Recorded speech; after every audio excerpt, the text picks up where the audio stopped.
आज इकट्ठे हुए हो भिवानी में, ये पहला प्रोटेस्ट है जो दिल्ली की प्रतिक्रिया के रूप में देखे, क्या माने आपके माने?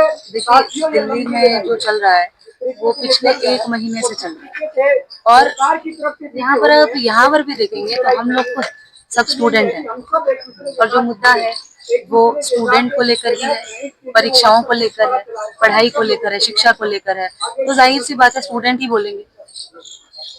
तो दिल्ली गए थे आप, क्या हालात और क्या लगता है ये जो आंदोलन आप लंबा चलेगा या सुन नहीं जाएगा?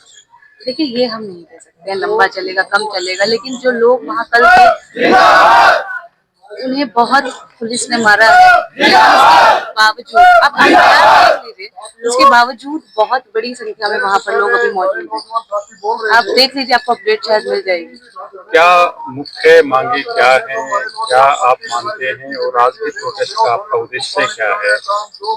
देखिए, सबसे पहली मांग तो यही कि शिक्षा मंत्री का इस्तीफा होना चाहिए और जवाबदेही होनी चाहिए। यही हमारे प्रोटेस्ट के मुद्दे हैं। जी बताइए, क्या नाम है आपका और क्या किस उद्देश्य से आप यहाँ एकत्रित हुए हो, क्या आगे कैसे कैसे? मेरा नाम ऋषभ पारिक है। मैं भिवानी हरियाणा से हूँ और मैं एक थिएटर प्रैक्टिशनर हूँ, कलाकार हूँ। कला करने में हमें बड़ा मजा आता है। कला करते करते मैंने एक चीज नोटिस करी कि हम क्या कहना चाहते हैं, यही हमारी कला बनती है। आसपास देखते देखते मेरे अंदर बहुत दमन जैसी भावना आने लगी कि हम पर चीजें थोपी जा रही हैं, बच्चों पर, आम लोगों पर, भारत के हर एक एक आदमी पर अपने डिसीजन थोप रही है। कौन? सरकार। सरकारी तंत्र हम सब पर चीजें थोप रहे हैं। सवाल ये उठा, कब तक चलता रहेगा? और ये सिर्फ चलता नहीं रहेगा, ये मल्टीप्लाई होता रहेगा। आज 20 मरे हैं, कल 100 मरेंगे, परसों 1000 मरेंगे। तो अगर आज इसके खिलाफ आवाज नहीं उठाई तो शायद हम इस देश में रहने लायक ना बचे, क्योंकि हर कोई इस देश से बाहर जाकर जाना अफोर्ड नहीं कर सकता। जो एक नौजवान कर सकता है वो ये कि अपनी आवाज उठाकर इस देश को रहने लायक बनाए, ना कि इस देश को छोड़ कर जाए।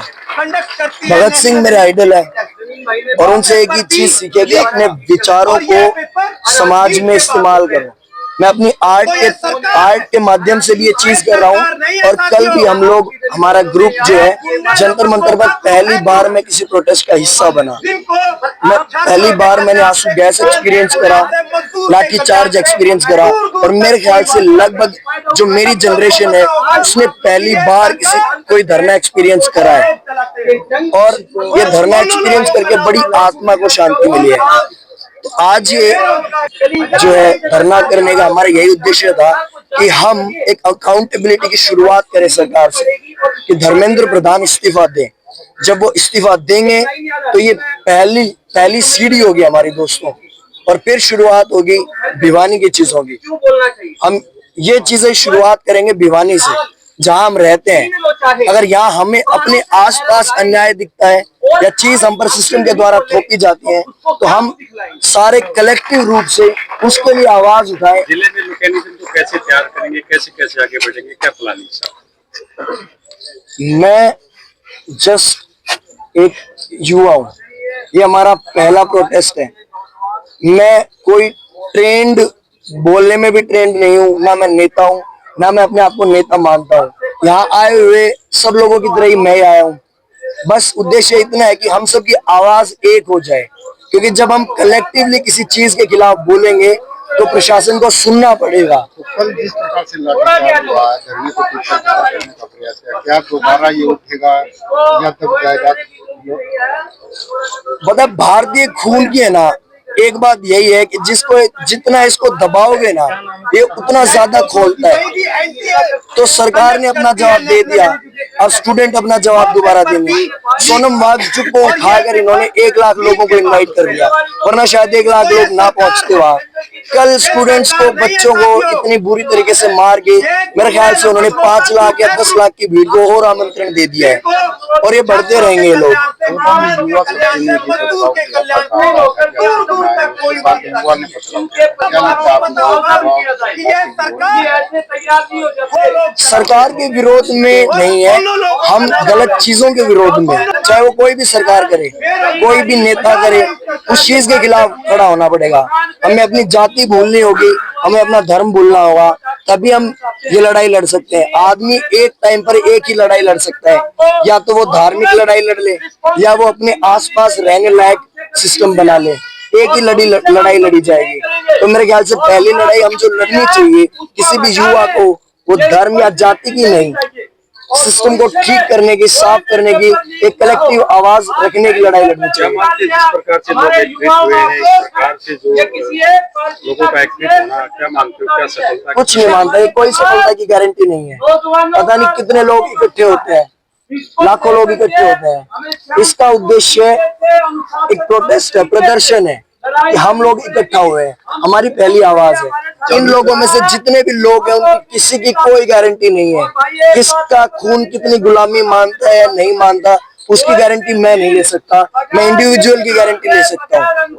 कितना हमारे साथ भी हुआ बुरा इस शिक्षा के क्षेत्र में, लेकिन कितना बड़ा डिसीजन है ये आत्महत्या करना, कि कितना मजबूर हो जाता है कोई छात्र सिस्टम से। क्या प्लानिंग है, कैसे आप लोग आगे बढ़ेंगे? सर हमारा पहला प्रोटेस्ट है ये। हमने जिंदगी में पहले ना तो कोई प्रोटेस्ट देखा है, और हमारी अंतरात्मा से आया है ये। हमने जो देखा है, जो बच्चों के ऊपर लाठियां पड़ी हैं, शायद अगर इतनी हमने नहीं देखी होती है लाठियां, ये प्रोटेस्ट को दबाने का तरीका, तो हमारी अंतरात्मा नहीं जागती, क्योंकि हमें पता ही नहीं था देश में चल क्या रहा है। इन बच्चों के माध्यम से हमें पता चला कि प्रोटेस्ट की मतलब क्या है, और हम बदल सकते हैं, हम अकाउंटेबिलिटी मांग सकते हैं, और हमारी यही मांग है कि हम अकाउंटेबिलिटी चाहते हैं।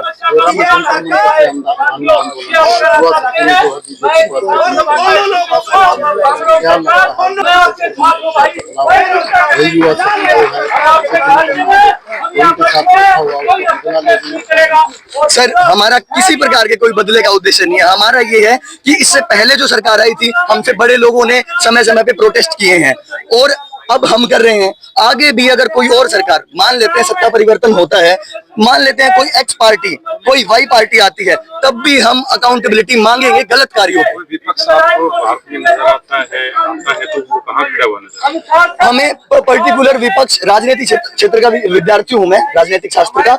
हम किसी इंडिविजुअल की बात कभी नहीं करते कि भाई ये ही सबसे सही है। हमें राजनीति एक खेल है ऐसा, जिसमें हमें बहुत से बहुत बुरे लोगों में से कम बुरा चुनना है। हमारा यही रहेगा कि कोई जिस इंसान की पॉजिटिविटी हमें सबसे ज्यादा प्रभावित करेगी, हम उसी का चुनाव करेंगे। हम ये निर्धारित करेंगे वो पढ़ा लिखा हो, जो भी होगा। हमें किसी पार्टी विशेष से कोई मतलब नहीं है, जो बच्चों की आवाज उठा सके, जो पढ़ा लिखा हो। हम जिले में कैसे आगे बढ़ेंगे? भिवानी जिले में सर हमने शुरुआत की है ये, हम दोस्तों ने मिलकर कि देखा है कि हमें जो बुरा लगा है, हम चाह रहे थे कि देखें कि लोगों को भी क्या वो बुरा लगा है, और अब हम आगे इसको अपने स्तर पे, क्योंकि हम नेता तो नहीं है, हम स्टूडेंट लोग ही हैं, हम अपने स्तर पे अपने लाइब्रेरीज में, अपने स्कूल में, अपने कॉलेज में स्टूडेंट्स को जागरूक करेंगे और कहेंगे कि तुम अगर अकाउंटेबिलिटी मांगोगे तो सरकार को देनी पड़ेगी।